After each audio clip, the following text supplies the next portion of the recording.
Hey guys, welcome to Etabs 2016 software tutorials. In this tutorial, we'll be dealing with the reinforced concrete slab design that is recently introduced in Etabs 2016. Here, I have modeled a commercial building of 4 stories high. The building is having a frame structure consisting of beams, columns and slabs. Before getting into the design part, I would like to give a summary regarding the property and the load assignments conducted for this slab in this model. If you want to know more about the modeling part, you can visit our YouTube channel Civil Know-How Tutorials and check out the beginners tutorial videos regarding the Etabs modeling. The first step for slab design in Etabs is to define the material properties. So if you just go to Define and select the material properties, you can see that for the concrete grade, I have assigned a grade of M30 for the slab. You can see the properties of M30 over here. And for the rebar, I have defined a steel grade of Fe500, that is HYSD500. And these are the properties of Fe500 steel. And after defining the material properties, next step is to define the section. So go to section properties and select the slab sections. And here I have defined a slab thickness of 125 mm, which is being given a name of S125. And if you can just check the modify or show property to see more, you can see that for the 125 mm thick slab, I have given a property name of S125 and I have assigned a slab material of M30 from the drop down. And here under the modeling type, I have defined my slab as a shell thin.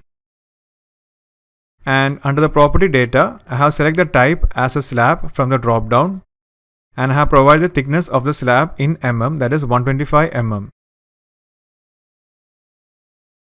So the one thing that you have to make sure is that you have to set your units as you intend to.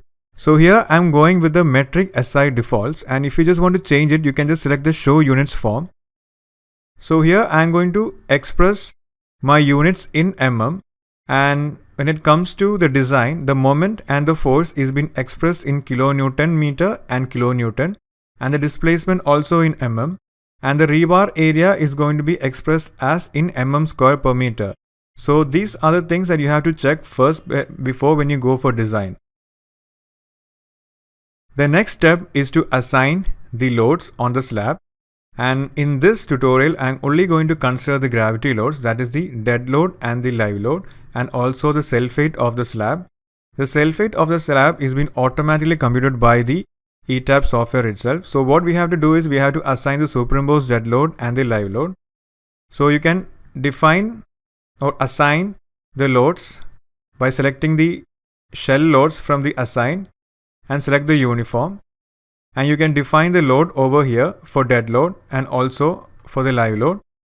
But here if you can just go to the plan, I'm going to select the F3, that is the third floor. And if we select the display, load assigns and the shell, you can see that I have given a superimposed dead load of 1.5 kN per meter square. And for the live load, I have given a load of 4 kN per meter square, as it is a commercial building or an education building. So after assigning the loads, the next step is to design the slab. In Etabs, you can design the slab in two methods. The first one is the strip method and the second one is the FEM method. First, we shall start with the strip area method. In strip area method, a slab area is being divided into 3 different strips, which is comprising of 2 column strips and a single middle strip. As you can see in this figure, this single slab area is being divided into 2 column strips that is being colored in grey, which is having a width of L minimum divided by 4, where L minimum is the length of the shorter span of the slab that is being considered, and the remaining area at the middle is known as the middle strip. So in similar manner, we also define the strips for the same slab area along the opposite direction. So in short, we are going to divide the slab into different strip area along both X and Y axis. The next step is to define the design strips in the strip area method. There are 2 ways in which we can assign the design strips on the slab area. The first one is drawing the design strips manually, and the other one is assigning the design strips on the slab area by using the Add Design Strip option in Etabs. First, let me start with the manual assignment of strips. So let us go to Plan and select the floor where we want to design our slab. So here I'm going to the third floor slab,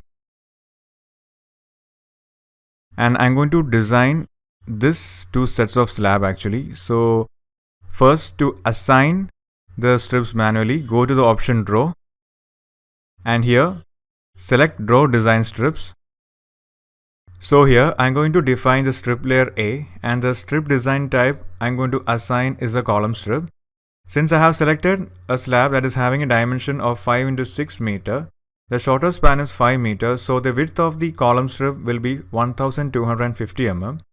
So here, to provide that width, I'm going to provide 0 mm over start with left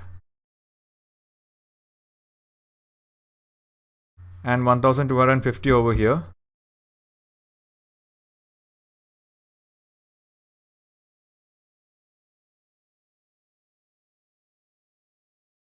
And here I have finished assigning the width of the column strip of strip layer A, and let's now draw it manually. So I'm going to draw the strip from this column to this column,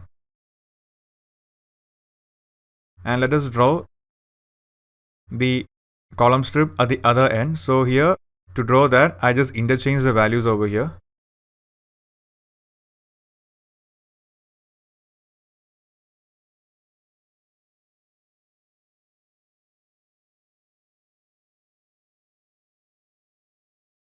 And after assigning the values, let's draw the strip from this column N to this column.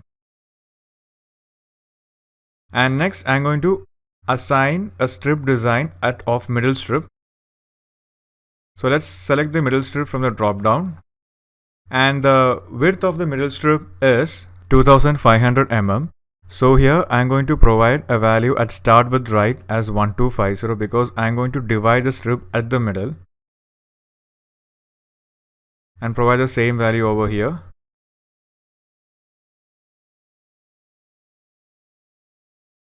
So I'm going to draw from this midpoint to this midpoint, that is the midpoint of the two slabs. And next is I have to define the strip layer B. So here there is a shortcut over here, so you don't have to go here and just select it. You can just select the shortcut of Draw Design Strips. So I'm going to assign the same values for strip layer B also. So just select the strip layer B, and in strip design type, let's select the column strip and provide the same column strip width that we provided along the strip layer A. So here I'm going to provide 0. It's 1250 again, and I'll change this value to 0 again.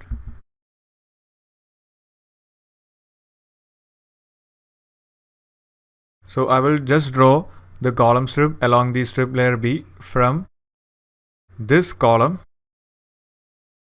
to this column,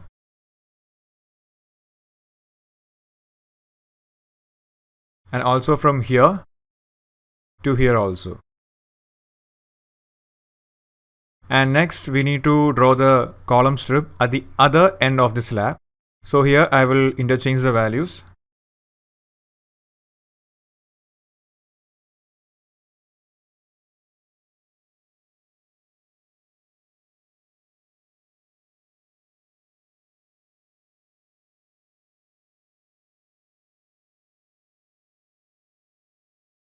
And I will draw it from here and also over here. So now we have finished assigning the column strips along the strip layer B, and next is we need to assign the middle strip. So we'll select the middle strip from here, and the width of the middle strip is 3750 mm. So we're going to divide it at the middle. So the value will be 1750. So I'm going to provide the value 1750 in both left and right at the starting point and also at the end point.